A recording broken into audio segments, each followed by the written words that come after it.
से मांगने के लिए आते हैं, मेरे लिए कोई नहीं आता। सब अपना अपना मनोरथ पूरा कराने के लिए भगवान के दरबार में जाते हैं। सच्चा वैष्णव तो वह है जो अपनी ज्ञान इंद्रियां, अपने कर्म इंद्रियां, मन, बुद्धि, अपना शरीर भगवान के चरणों में अर्पित करता है। सच्चा प्रेमी, सच्चा भक्त भगवान से कुछ मांगता नहीं। वो कहता, प्रभु मैं अपनी बुद्धि शक्ति, अपनी क्रिया शक्ति, अपना यह शरीर, अपना मन तुम्हारे चरणों में अर्पण करने आया हूं। सच्चा भक्त भगवान से सिर्फ उनके दर्शन मांगता है और मांगता है तो यही है, प्रभु मैं हमेशा तुम्हारी भक्ति में तन्मय रहूं। भागवत कहती है भगवान की भक्ति करो लेकिन पाने की उपेक्षा मत करो, पाने की आकांक्षा मत करो कि मुझे मेरे किए हुए का फल मिले। मांगने से प्रेम की धारा टूट जाती है। जहां पर अति प्रेम हो और मांगना वहां पर प्रारंभ हो जाए तो वहां पर प्रेम की धारा टूट जाती है। प्रेम घट जाता है। इसलिए प्रभु से कुछ ना मांगो, भगवान को अपना ऋणी बनाओ। सच्चे भक्त भगवान को अपना ऋणी बनाते हैं, अपना कर्जदार बनाते हैं। भगवान श्री रामचंद्र जी जब लंका पर विजय पाकर के आए, उनका राज्य अभिषेक हुआ तो भगवान सबको सब कुछ दे रहे थे, सबको सब कुछ दे रहे थे। सब वानरों को भगवान दान दे रहे थे पर हनुमान जी को कुछ भी नहीं दिया।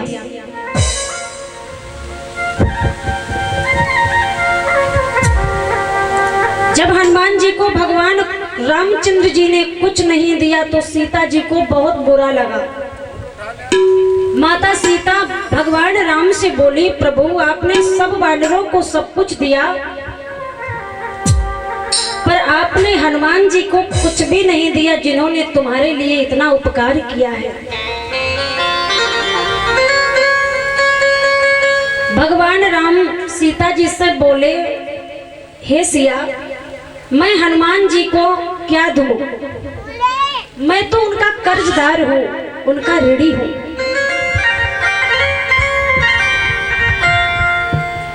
हनुमान ने मेरे ऊपर इतने उपकार किए हैं कि उनके उपकार का बदला मैं किस तरह चुकाऊं?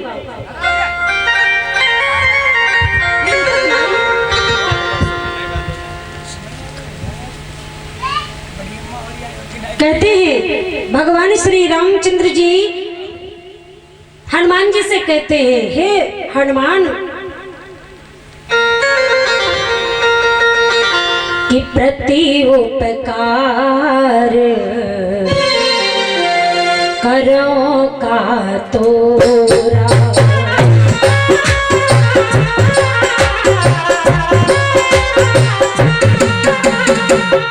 प्रति उपकार करो का तोरा।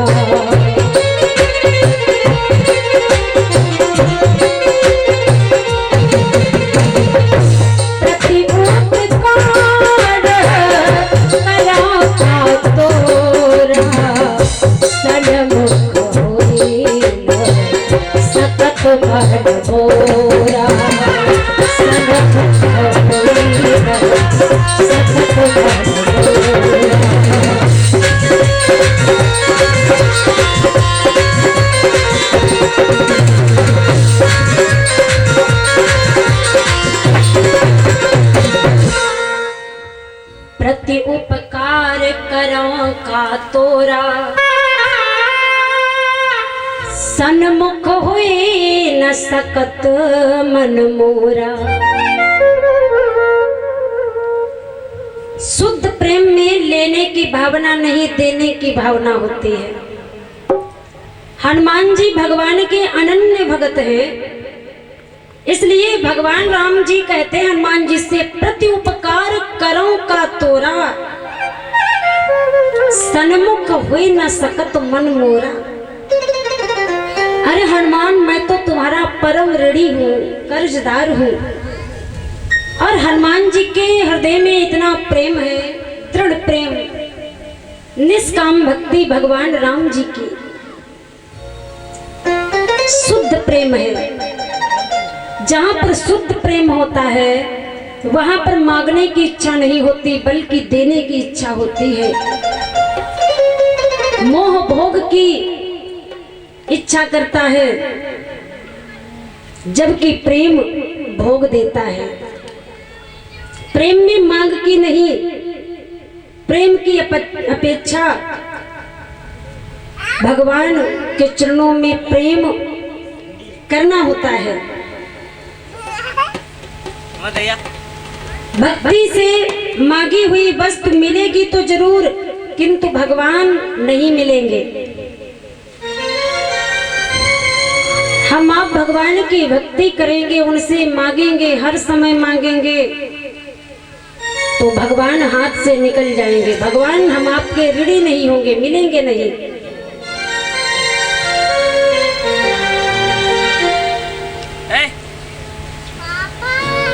कहते हैं प्रेम घटे नित मांगन से, और रोष घटे मन को समझाए। जहां पर नित्य सुंदर दृढ़ प्रेम हो, शुद्ध प्रेम हो, वहां पर रोज रोज मांगा जाए तो प्रेम की शुद्ध धारा जो है वो टूट जाती है, व्यवहार खत्म हो जाता है। हमने भक्ति की, भगवान से मांगा, भगवान दे तो जरूर देंगे, लेकिन भगवान हम आपके हाथों से निकल जाएंगे। सकामी भक्त जिन जिन देवताओं की पूजा करते हैं, उन सभी देवताओं द्वारा भगवान कहते हैं गीता में कि मैं इच्छित भोगों की पूर्ति करता हूं, किंतु मेरी निष्काम भक्ति करने वाले भक्त मुझे ही प्राप्त करते हैं।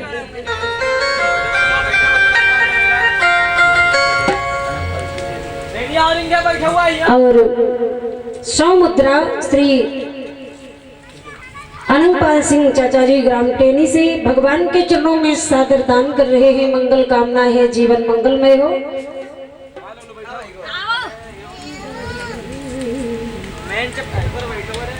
आगे बैठो करो, आगे बैठो सब लोग आगे बैठो। तो कहा जाता है, भागवत कहती, गीता कहती है कि भगवान से जितना मांगोगे उतना भगवान देंगे, परंतु प्रेम वहां पर कम हो जाएगा, व्यवहार भी कम हो जाएगा। गोपियां भगवान से कितना प्रेम करती थी। गोपियों की जो दृष्टि थी वो भी परमात्मा के लिए ही थी। उनका मन, उनकी इंद्रियां, उनका शरीर, उनका एक एक क्षण परमात्मा के लिए समर्पित था। ऐसी गोपियां भगवान से प्रेम करने वाली थी।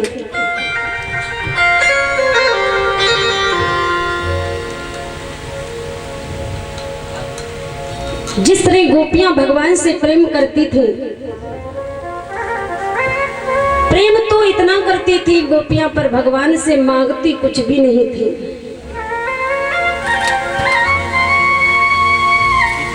मांगने की अपेक्षा अपना सर्वस्व अर्पण करती थी गोपियां भगवान के चरणों पर।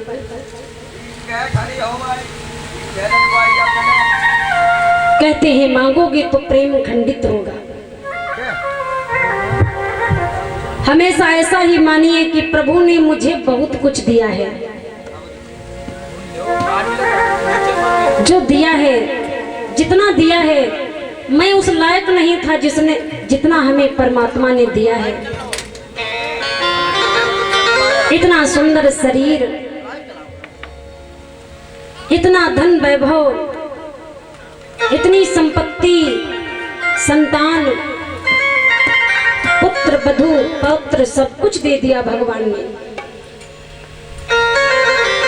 इतना दिया है मेरे दाता ने, जिस लायक हम नहीं थे उतना दिया है।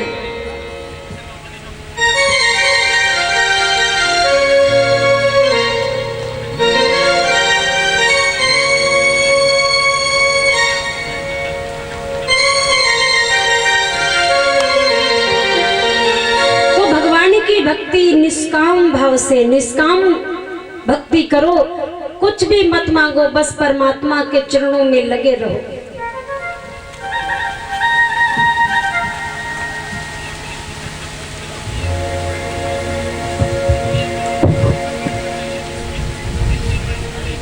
भगवान की भक्ति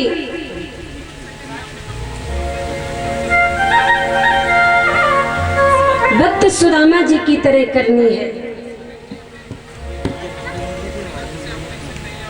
भक्त सुदामा भगवान के कैसे भक्त थे?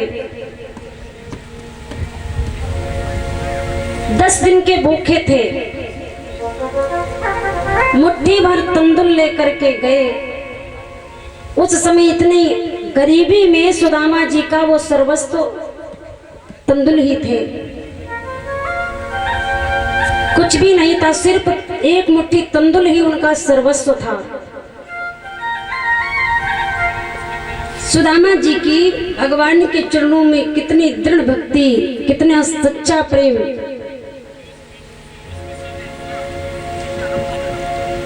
सुदामा जी द्वारिका को इसलिए नहीं गए थे कि कुछ मांगने, भगवान से मांगने नहीं गए थे।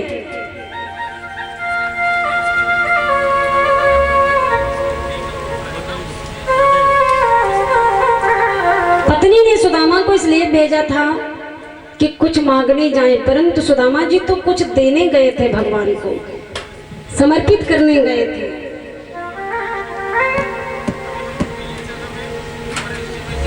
उन्हें मिलने गए थे, उनका दर्शन करने गए थे।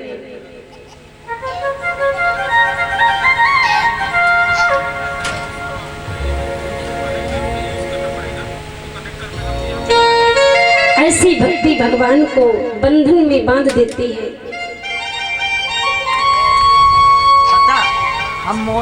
और जो भगत भगवान का निष्काम भक्त होता है तो स्वयं भगवान उसकी पूजा करते हैं। भगवान अपना धाम छोड़ करके भक्त को मिलने आते हैं।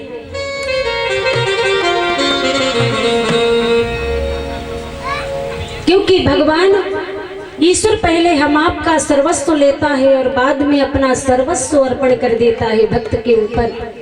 जैसे कि सुदामा जी को भगवान ने अपना सब कुछ दे दिया था, इसी तरह ईश्वर पहले अपना सर्वस्व ले लेता है और बाद में भक्त की पूजा करता है, अपना सर्वस्व देता है। निष्काम भगत भगवान को ऋणी बना लेता है।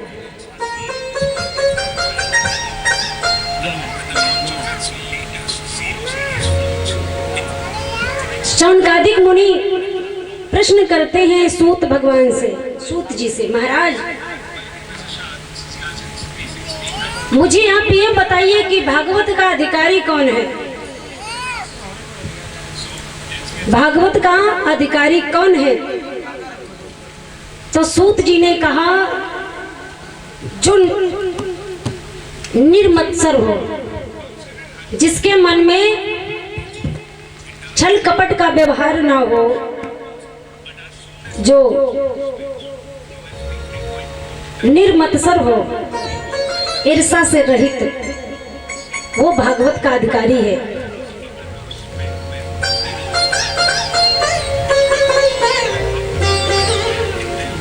भगवान की कथा सुनने के लिए निर्मत्सर होना पड़ता है। ईर्षा दोष छोड़ दो, ईर्षा नहीं रखनी चाहिए, सामने वाले को देख करके जलन नहीं होनी चाहिए।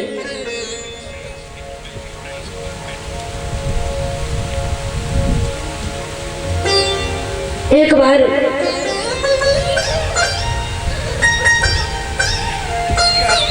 एक राजा थे और राजा ने अपने मन में सोचा, एक सेठ जी और एक राजा की बड़ी सुंदर मैत्री थी, मित्रता थी। सेठ जी चंदन का धंधा करते थे। राजा का बहुत भारी राजकोष था, सम्राट था उस समय वो राजा।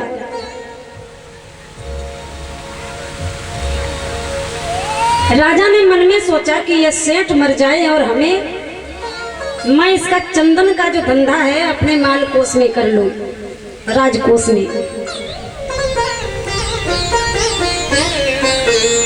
सेठ के मन में विचार आया कि राजा यदि मर जाए तो हमारा चंदन सब विक्रय हो जाए, सब बिक जाएगा।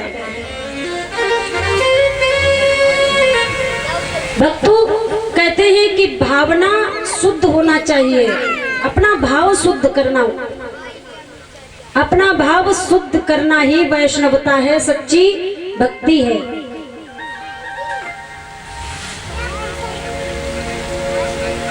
दृष्टि शुद्ध होना चाहिए, मन शुद्ध होना चाहिए, इंद्रियां शुद्ध होना चाहिए, और हमारा शरीर तो मलमूत्र का ढेला है।